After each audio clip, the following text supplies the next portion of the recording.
بسم اللہ الرحمن الرحیم۔ تہجد پڑھنے کے کچھ تقاضے بھی ہیں۔ سب سے پہلی بات ہے کہ ریاکاری اور دکھاوے سے بچنا چاہیے، اس کو مینشن نہیں کرنا چاہیے، لوگوں کے سامنے اپنی مجلسوں میں بیٹھ کر ذکر نہیں کرنا چاہیے، لوگوں پہ ظاہر نہیں کرنا چاہیے، کیونکہ دکھاوا جو ہے وہ انسان کے لیے مہلک ہے۔ مخفی کیسے رکھتے ہیں؟ ایک آدمی نے تمیم بن اوس داری سے پوچھا اور ان سے کہا آپ کی رات کی نماز کیسی ہوتی ہے؟ تو بہت زیادہ ناراض ہوئے۔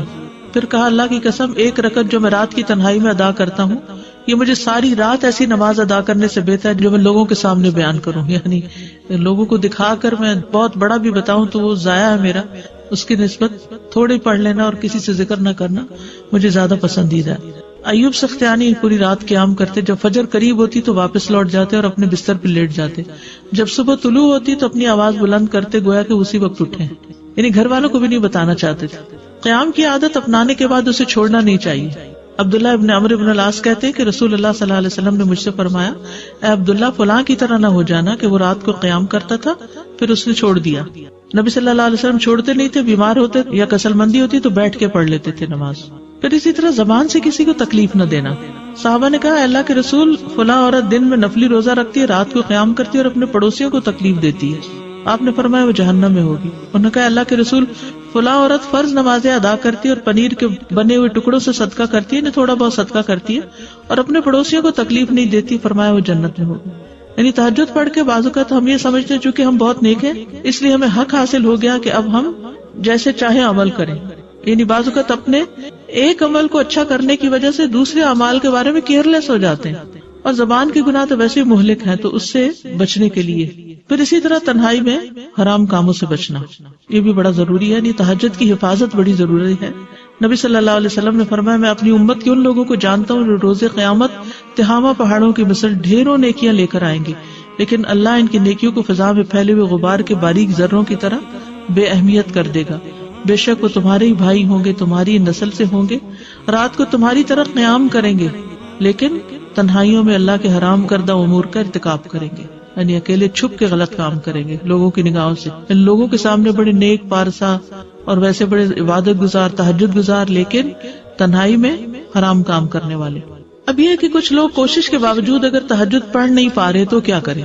جیسے آپ نے سوال کیا تھا نا سب کے دن بھر کام کرتے ہیں، جاب پر جاتے ہیں، تھکے ہوئے آتے ہیں، رات کی نیند پوری نہ ہو تو صبح اٹھ کے پھر کام پہ جانا مشکل، اور ہفتے کے 5 یا 6 دن مسلسل یہی روٹین ہوتی ہے، تو ایسے میں پھر انسان اور کیا کر سکتا ہے؟ ظہر سے قبل 4 سنتیں پڑھنا۔ ابو صالح مرفوعاً اور مرسلاً دونوں طرح بیان کرتے ہیں کہ رسول اللہ صلی اللہ علیہ وسلم فرمایا نماز ظہر سے قبل 4 سنتیں سحری کے وقت کی نماز کے برابر ہو جاتی ہیں، یعنی ایسے لوگ قیام اللیل کا کچھ نہ کچھ اجر پا لیتے ہیں۔ رات کے وقت 100 آیات کی تلاوت کرنا، رسول اللہ صلی اللہ علیہ وسلم نے فرمایا جس نے رات کو 100 آیات پڑھی اس کے لیے ساری رات کے قیام کا ثواب لکھا جاتا ہے۔ تو یہ کب پڑھی؟ عشاء کی نماز میں پڑھ لیں، عشاء کے بعد کے جو نوافل ہیں اس میں پڑھ لیں۔ فجر اور عشاء جماعت سے ادا کرنے پر پوری رات کے قیام کا اجر، یعنی اگر تہجد نہیں بھی پڑھ پا رہے تو مردوں کے لیے ہے یہ، فجر اور عشاء جماعت سے پڑھ لیں۔ امام کے ساتھ تراویح پڑھنا، جب آدمی امام کے ساتھ نماز پڑھتا ہے اور اس کے فارغ ہونے تک اس کے ساتھ رہتا ہے تو اس کے لیے پوری رات کا قیام شمار کیا جاتا ہے، یعنی وتر وغیرہ بھی ساتھ پڑھنا۔ اکثر لوگ سوال کرتے ہیں کہ ہم نے تہجد پڑھنے ہوتے اس لیے امام کے ساتھ وتر نہیں پڑھتے، نہیں آپ وتر پڑھ لیں ان کے ساتھ، گھر آ کے پھر نفل پڑھنے تو پڑھ لیں، کوئی منع تھوڑی ہے۔ حسن اخلاق، رسول اللہ صلی اللہ علیہ وسلم نے فرمایا بلا شبہ آدمی حسن اخلاق کی وجہ سے رات کو قیام کرنے والے دن کو روزہ رکھنے والے کے مرتبے کو پا لیتا ہے، یعنی اگر آپ سے نہیں دن کو بھی کچھ پڑھا جا رہا رات کو بھی تو کم از کم اچھا اخلاق کر لیں تو تہجد گزاروں سے بھی آگے نکل سکتے ہیں۔ مزاج میں عمدگی، عبداللہ ابن عمر کہتے ہیں میں نے رسول اللہ صلی اللہ علیہ وسلم کو یہ فرماتے ہوئے سنا سیدھے راستے پر گامزن مسلمان اپنے عمدہ مزاج اور اپنے حسن اخلاق کی وجہ سے بہت زیادہ روزہ رکھنے والے اور اللہ عز و جل کی آیات کے ساتھ لمبا قیام کرنے والے کے مرتبے کو پا لیتا ہے۔ عمدہ مزاج، نرم کلام، دوسروں کو کھانا کھلانا، بیوہ اور مسکین کے لیے دوڑ دھوپ کرنا۔ نبی صلی اللہ علیہ وسلم نے فرمایا بیوہ اور مسکین کے لیے دوڑ دھوپ کرنے والا ایسا ہے جیسے کہ اللہ کے راستے میں جہاد کرنے والا یا رات کو قیام کرنے والا اور دن کو روزہ رکھنے والا۔ یعنی اگر آپ قیام پر قادر نہیں تو دیگر اچھے کاموں کی پابندی شروع کر دیں تو انشاءاللہ اس پر بھی اجر ملے گا۔